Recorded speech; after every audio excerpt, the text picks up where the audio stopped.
যখন তুমি নিজের রক্তের মানুষের দ্বারা কষ্ট পাবে, তখন তুমি একবার নবী ইউসুফ আলাইহিস সালামের কথা মনে করো। তিনি কিভাবে নিজের ভাইয়ের দ্বারা প্রতারিত হয়েছিল।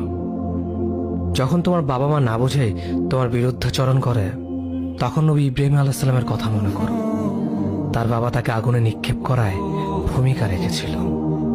যখন তুমি সমস্যা থেকে পরিত্রাণের জন্য কোনো পথ পাবে না, তখন ইউনুস আলাইহিস সালামের কথা ভেবো। তিনি কতটা সময় তিমি মাছের পেটে আটকা পড়েছিল। যখন তোমার নামে কেউ মিথ্যা অপবাদ ছড়িয়ে দেবে, তখন মা আয়েশা রাদিয়াল্লাহু আনহার কথা মনে করো। তার নামে পুরো শহর জুড়ে কুৎসা রচনা করা হয়েছিল।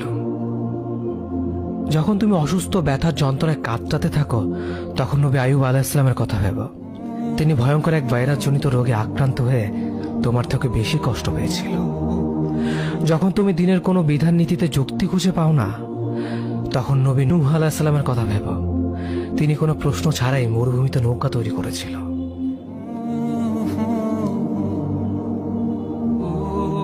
যখন তুমি আত্মীয়স্বজন, পরিবার, বন্ধু বান্ধবের কাছে হাসির পাত্রে পরিণত হও, তখন তুমি শেষ নবী হযরত মুহাম্মদ সাল্লাল্লাহু আলাইহি ওয়াসাল্লামের কথা ভেবো।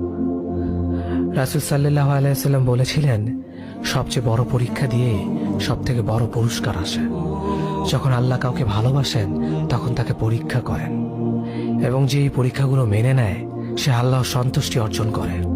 আর যে অভিযোগ করে, সে তার ক্রোধের পাত্র হয়। হে আল্লাহ, তোমার কথা মনে করা, তোমার প্রতি কৃতজ্ঞ হওয়ার এবং তোমার ইবাদত করার তৌফিক আমাদের দান করো। আমিন। যেভাবে তুমি সন্তুষ্ট হও, সেভাবেই আমাদের পরিচালিত করো।